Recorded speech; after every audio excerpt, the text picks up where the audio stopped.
Okay, we'd like to welcome everyone. Thank you for coming. We're especially honored to have our deputies with us today, and we're here for a very exciting announcement on our fugitive apprehension detail. With that, I'd like to introduce our Vice Mayor Ron Smith, who will give you some more information. Thank you. Everybody's known what we've gone through with the state budget in California, and basically Sacramento hasn't been grown-ups enough to be able to balance their own budget. So now I think they're going to punish us by releasing about 40,000 prison inmates into our community, which is completely wrong. 60% will be back behind bars within 3 years. And the reason they're going to be back behind bars is because they're going to be victimizing our citizens. Now, while some of these people that get out on parole might go on to live nice lives and never commit another crime, there's a lot of them that still do. Now, there's one way to take care of that. Okay, you see all these guys here? Okay, these deputies, their job is to make their life miserable. Okay, so that when they're out on parole, it's just like cockroaches. You got to shine the light on them and let them run away. And hopefully they run out of the Antelope Valley and out of the city of Lancaster. And so we're really excited about the team that Axel has put together. And I think he's going to tell you a little bit about more how they're going to make their life miserable. So thank you, Axel. By now I think we're all pretty well aware of some of the statistical stuff that's going on. Over the first year or so, it looks like about 27,000 inmates are going to be released on citizens of the state of California before they've served their sentences. There are some really disturbing realities with regard to the release of these convicts. And probably most disturbing of them all is that about 1/3 of them are going to come back to us here in LA County. Here in the Lancaster area, we already have about 1,600 parolees assigned to our area at this time, and they have proven time and time again that they're a serious criminal problem.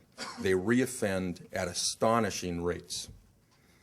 The local placement of hundreds of parolees added to our already sizable population of these convicts threatens to undo all the hard work we've put in the area of public safety. Our Part 1 crime rate is down right now at an incredible approximately 25%, which is a real accomplishment over the last year or two. Our gang-related shootings, which we're particularly proud of, are down by approximately 65%, which is another astonishing, I think, accomplishment for the city of Lancaster and for the Sheriff's Department. To put it plainly, we have worked way too hard to allow poor management in Sacramento to negatively impact our gains here in Lancaster in public safety. With this in mind, and with the support of the mayor, with Mayor Paris and the entire city council, we've decided to form a special team to handle the expected increase in our parolee population. We've reassigned our top team, our target-oriented policing team, to form Top FAD, or the Top Parolee Fugitive Apprehension Detail. The top team is an excellent team of deputies, I believe 10 deputies and 1 sergeant, and they were formed several years ago to address special problems relating to the lowering of the Part 1 crime rate here in Lancaster. Our top deputies are a particularly talented group. They were chosen for their knowledge, their work ethics, and commitment to the law enforcement mission. They are some of the best that we have to offer here at Lancaster Station. In their new position as the Lancaster Parolee Fugitive Apprehension Detail, their mission is going to be simple. They're going to be monitoring, searching, and staying in contact with our local parolees in order to ensure that these parolees understand that they're going to be watched closely, and if they reoffend, we're going to put them back in jail. It's as simple as that. I think it's important to mention at this point that we with the Sheriff's Department enjoy a great working relationship with state parole. They're a very professional organization, and we intend to continue to work very closely with them as time goes on. The problem with CDC and with state parole in general is that they're short on budget and resources, and thus our need to go ahead and form this parolee intervention detail. I want to take this opportunity to thank our local parole officers for their dedication, and in particular, Officer Jim Capel, who's worked tirelessly with our deputies here at Lancaster Station to ensure that our local parolees are properly controlled and monitored. He's done a fantastic job, and we really appreciate his participation. To summarize, we're not going to stand idly by while the state dumps hundreds of convicts on the Antelope Valley due to their own mismanagement. We're preparing for these parolees, and if they can't live like decent human beings, bottom line is we're going to remove them from the community. It's my pleasure next, but I need to say a few words about this to introduce Chris Johnson. Before I do that, I'd also like to thank Lieutenant Doughton for being here, who's been with the Sheriff's Station for a long time here and has been instrumental in a lot of the programs we have, and Councilwoman Sherry Marcus, who's been a staunch supporter of public safety in the community for years, even before she was on the council. Speaking of public safety, it's apparent to me recently that the media and maybe even the community don't understand sometimes what our Criminal Justice Commission does, and I need to spend a couple of moments to talk about that. Chris Johnson is here representing the Criminal Justice Commission. Crime does not be reduced without engaging the community. Just like we talk about Neighborhood Watch and Business Watch as being instrumental, engaging other agencies and people in the community is critical. That's what the Criminal Justice Commission is all about. On there, we have a representative, David Vieira, from the high school district. Because of the cooperation between the Sheriff's Department, the city, and the school district, truancy is down, burglaries are down. Truancy down means more kids in school, more money for the high school district. Because we have Marv Christ on there, we have a very robust and award-winning Buy Local campaign where Marv was able to get all auto dealers in both cities in the Antelope Valley to fund a 3-month campaign. Because we have Mark Brown on this Criminal Justice Commission, Dr. Mark Brown, there are much shorter waits in the emergency room for both Palmdale and Lancaster at Antelope Valley Hospital, which means more deputies on the street.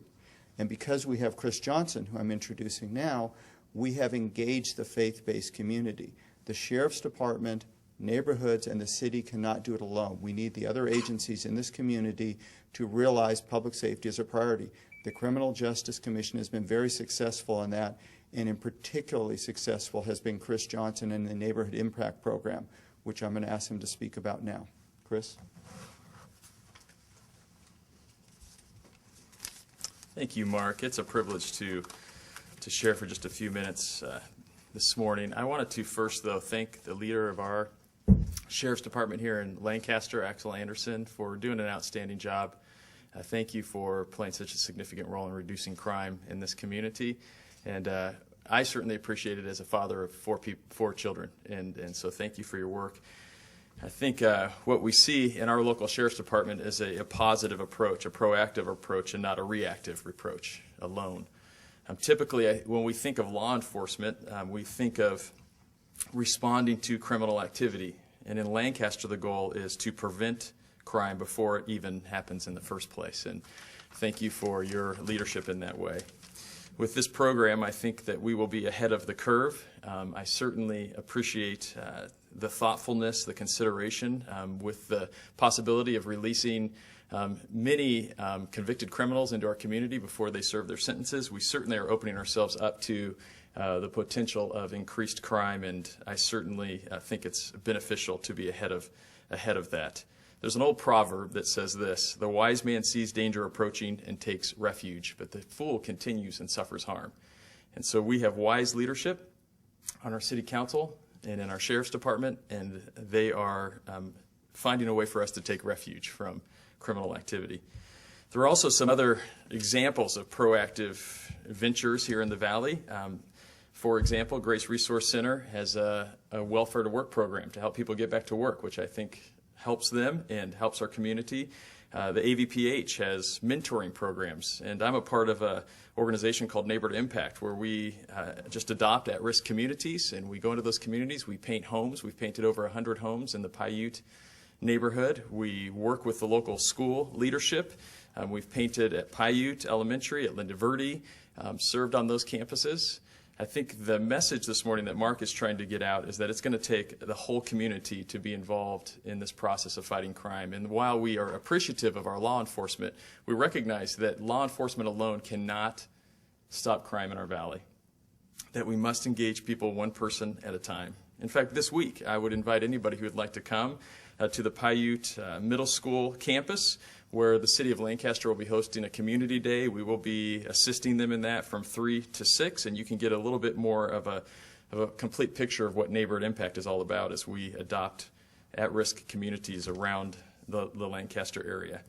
I just wanted to comment by saying this, that it's really, I think, time, and I speak to the citizens of our valley, it's time for all of us to stop whining and to get to work as citizens to improve our community and to really stop crime before it ever happens. And I think that that is going to be most effective as each of us play our role in getting to know our neighbors and making a difference right where we live and helping people to live successful lives and be productive citizens before they ever commit a crime. And I know that our leader of our sheriff's department here, Axel Anderson, would love for people to stop committing crimes. And I would just encourage everybody in our community to begin to just make a difference right where they live, right here in our valley. Thank you. In bad economic times, throwing money at problems is not possible and not even effective. Being quick to change on a dime your tactics and react to situations is how you are able to stay ahead of it. And I truly commend the Sheriff's Department, our city staff, for being quick to look at a problem and come up with a solution, and to have a council that basically is supportive and gives the freedom to be able to react on a dime like this. And I'd like to add to that there are very few, if any, city councils around LA County right now that are as supportive of public safety issues and keeping this city safe as our city council here, the mayor, vice mayor, and the entire council. What CDC is telling us at this point is that they're trying very hard to limit the inmates that they're going to release as being what they consider to be low level in terms of the crimes that they committed. The problem with that whole philosophy is that you don't always know that simply because the last charge they ended up on jail for was all that they're capable of. And our state prison system, the way it stands right now, is not real famous for rehabilitating people. They come out and reoffend, like we said, at an alarming rate. So we're not sure that the simple fact that they're looking at quote, non-violent charges that they were incarcerated for as a good indicator as to whether or not they're going to come out and commit violent crimes. You know, to just add to that, when you have a business, I mean, like the city has a business, and then you want your staff or your management to become better at the job they do, you pay and you send them to seminars and you get some training, okay? The criminals go to state prison to become better criminals because they go there and they learn. You talk to anybody that works on the street or works in the prison, they learn better techniques, they learn better, how to do the crimes and everything. So even these low, what they call these low crimes, you might get somebody in there for a drug offense. Okay? When they come back out, that's probably going to affect your community more than if you let out somebody that did a higher crime maybe once, because that person's going to possibly, 61%, going to be back on drugs. How is he going to pay for those drugs? Okay? He's going to be robbing you. He's going to be breaking into your house. He's going to be taking your car. He's going to be doing all this stuff and affecting our citizens. So even if it's a low crime, the recidivism of these people is so high that, and now they're just better at it. State Parole has a program where released inmates are required within a 1-month period to attend a meeting where not only are they given a list of resources that can help them make that transition into the free world, so to speak. But we are also going to be involved in that, in letting them know that we're going to be watching them very, very closely, and that if their behavior degenerates, we're going to lock them back up. So they're going to get the two sides of the story. The enforcement side, letting them know we expect you to behave like decent human beings, and they're also going to be given a list and a talk to about how to take advantage of some of the programs that may be able to help them.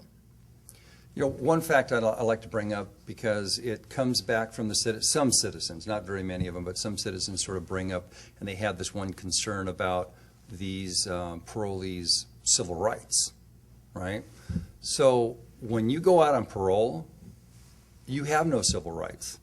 You've given that up so you don't have to stay in prison. It's like, okay, you have a 5-year sentence. You've done a year. We're going to let you out instead of doing 4 more or 5 more years. But you will give up your search and seizure rights, these other, detention rights. So that means this team can stop them any time of the day, search them, search their car, search their house. They have none of those rights anymore because they have given them up so they can have their freedom. That one of the plans is that a certain percentage, and it'll probably be those that they screen and believe are the less violent inmates that they're releasing, they're going to be placed on a program called summary parole. Now, that's not all of them, but that's probably going to be a sizable percentage of them. And what that summary parole means is basically nothing. They are not going, we can't violate them. Even state parole agents can't violate them on the normal situations where they can be violated and sent back to prison. For instance, if they take a urine test and come back dirty, if they're associating with gang members, if they're living in Section 8 housing or causing a variety of problems that can get them violated. There's a percentage of these guys coming out that are not going to have those provisions.